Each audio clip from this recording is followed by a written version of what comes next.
Question 25A, Part 2, asks students to discuss how sports policies, rules and equipment can promote safe participation in sport, and this was worth 5 marks.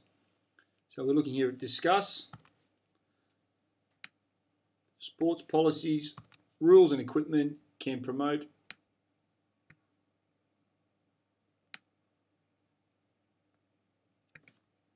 safe participation in sport. So you need to talk about sports policies, rules and equipment, but more importantly, you need to be able to mention how they promote safe participation in sport.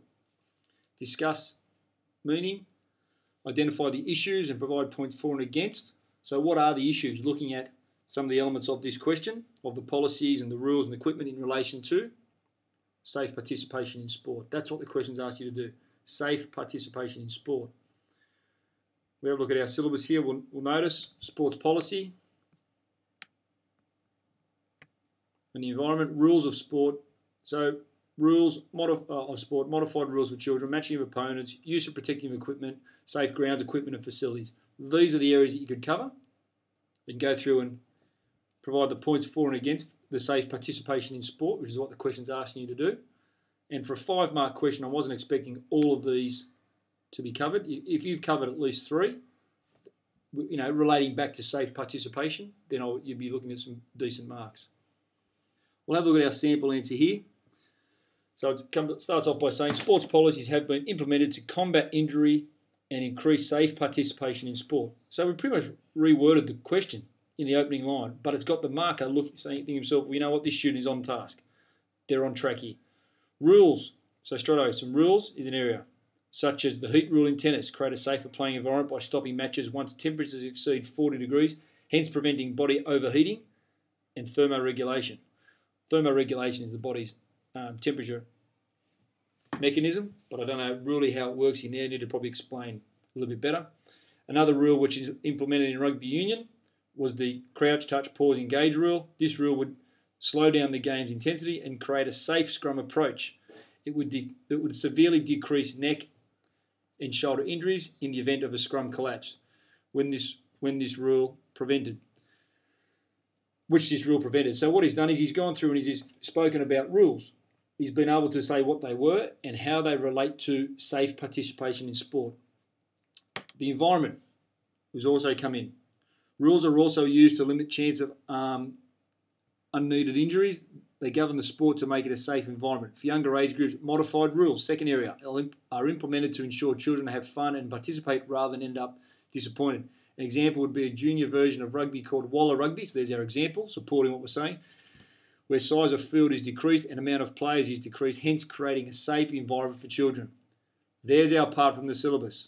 We've gone through and we've said what it was, discussed it, and we've then been able to relate it back to the question to show how it's promoting safe participation for sport.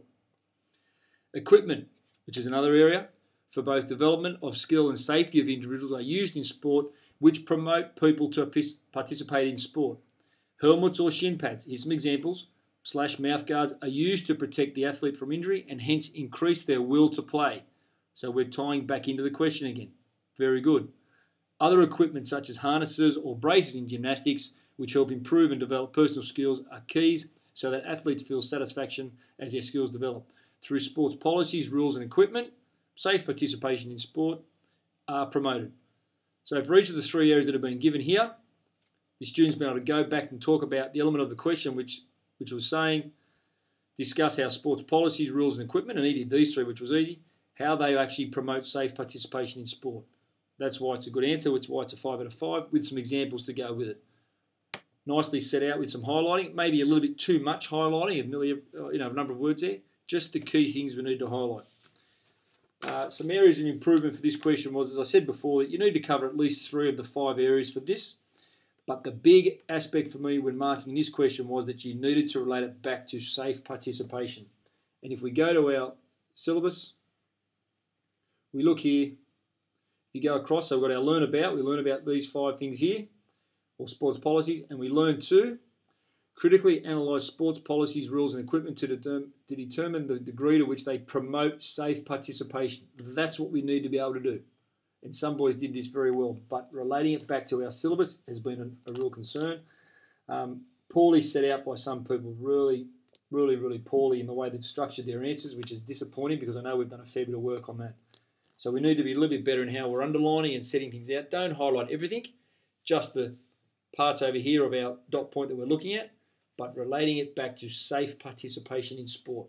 That's discussing, that's showing the points for and against, if completed correctly.